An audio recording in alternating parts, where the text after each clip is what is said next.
हरिहर महादेव। आइए हम लोग सुनते हैं नौवें ज्योतिर्लिंग श्री वैद्यनाथेश्वर महादेव की कथा और उनकी महिमा।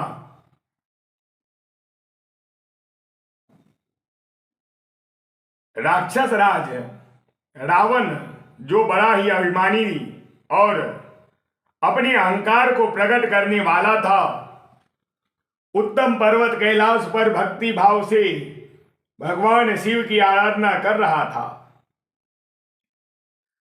कुछ काल तक आराधना करने पर जब वह महादेव जी प्रसन्न नहीं हुए, तब वह शिव की प्रसन्नता के लिए दूसरा तप करने लगा। पुलस्त्य कुल नंदन श्रीमान रावण ने सिद्धि के स्थान भूत हिमालय पर्वत से दक्षिण वृक्ष से भरे हुए वन में पृथ्वी पर एक बहुत बड़ा गड्ढा खोदकर उसमें अग्नि की स्थापना की और उसके पास ही भगवान शिव को स्थापित करके हवन आरंभ किया। ग्रीष्म ऋतु में वह 5 अग्नियों के बीच में बैठता, वर्षा ऋतु में खुले मैदान में चबूतरे पर सोता और शीतकाल में जल के भीतर खड़ा रहता। इस तरह तीनों प्रकार से उसकी तपस्या चलती थी। इस रीति से रावण ने बहुत तप किया, तो भी दुरात्माओं के लिए जिनको रिझाना कठिन है, वे परमात्मा महेश्वर उस पर प्रसन्न नहीं हुए। तब महामनस्वी देवराज दैत्यराज रावण ने अपना मस्तक काट कर शिव जी का पूजन आरंभ किया।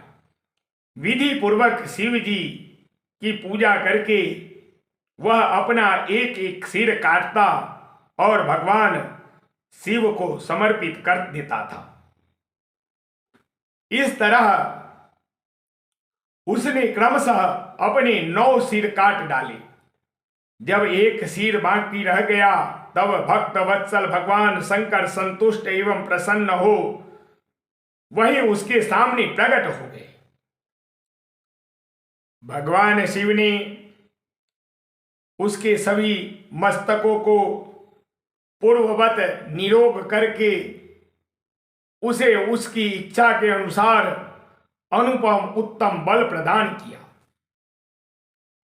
भगवान शिव का कृपा प्रदान प्रसाद पाकर राक्षस रावण ने नतमस्तक हो हाथ जोड़कर उनसे कहा कि हे देवेश्वर, प्रसन्न होइए, मैं आपको लंका ले जाना चाहता हूं। आप मेरे इस मनोकामना को सफल कीजिए, मैं आपकी शरण में आया हूं। रावण के ऐसा कहने पर भगवान शंकर बड़ी संकट में पड़ गए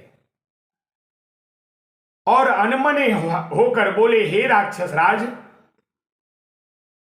मेरी सार गर्भित बात तुम सुनो।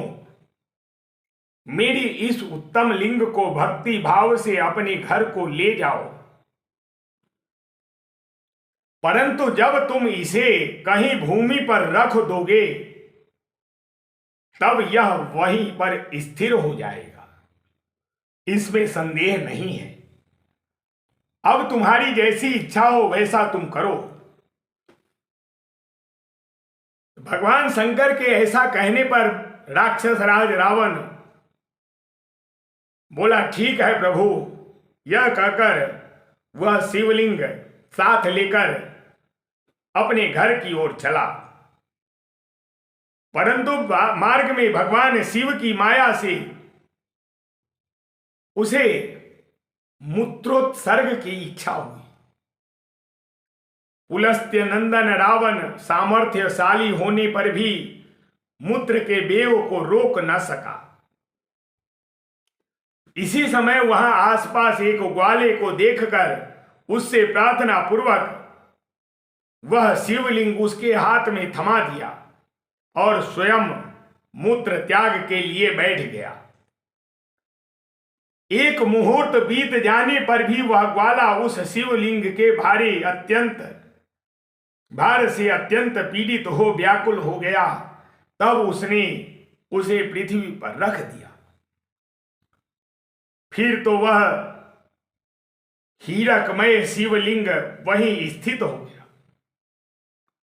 रावण के लाख प्रयास करने के बाद भी वो टस से मस नहीं हुए। रावण कितना भी कोशिश किया परंतु शिवलिंग थोड़ा भी वहां से हिले तक नहीं।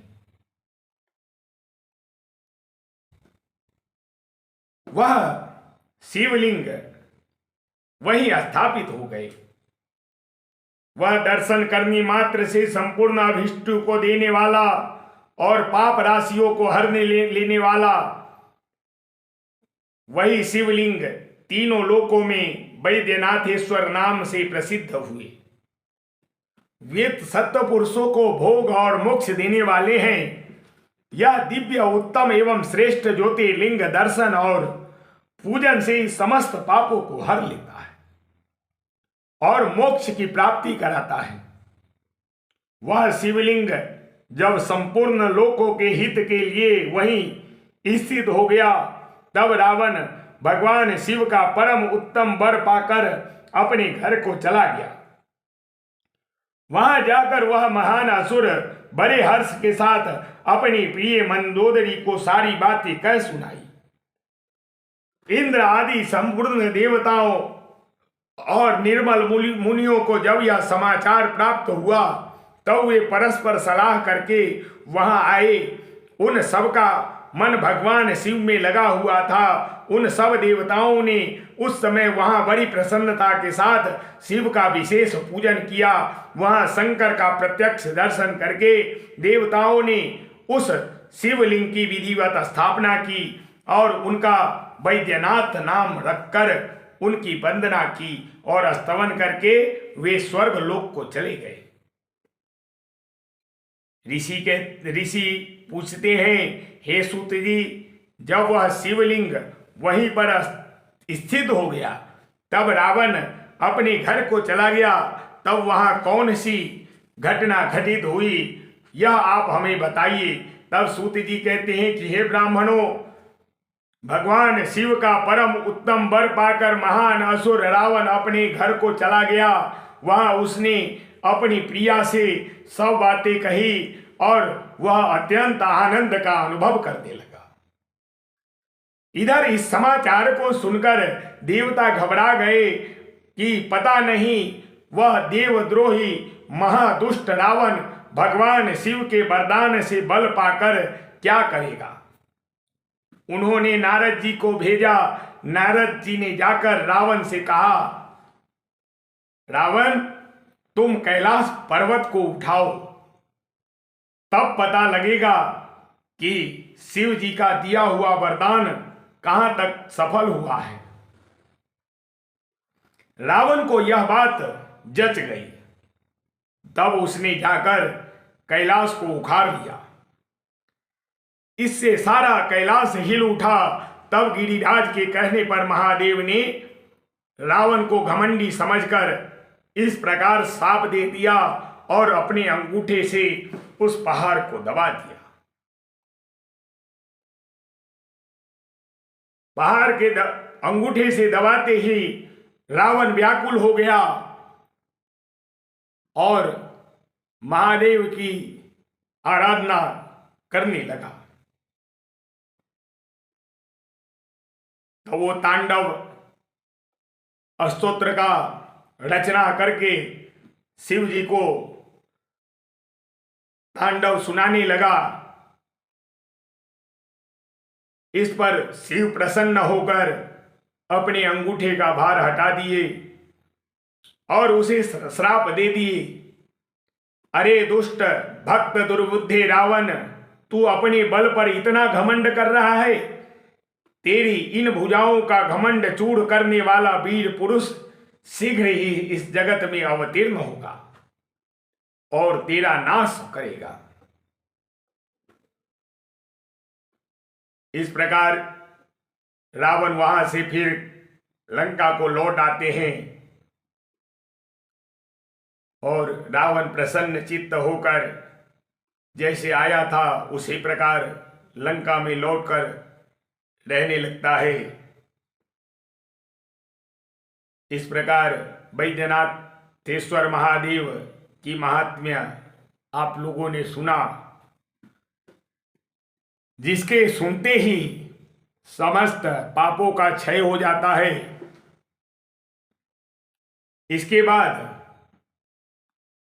आप लोग 10वें ज्योतिर्लिंग नागेश्वर नामक ज्योतिर्लिंग की कथा सुनेंगे अगली कथा में। अगर आपको हमारी यह कथा अच्छी लगती है तो हमारे इस YouTube चैनल को ओम ज्ञान भक्ति को आप सब्सक्राइब जरूर करें और घंटी के निशान को अवश्य दबाएं, ताकि जो भी वीडियो बने आपके पास पहले पहुंचे। हरि हर महादेव, हरि हर।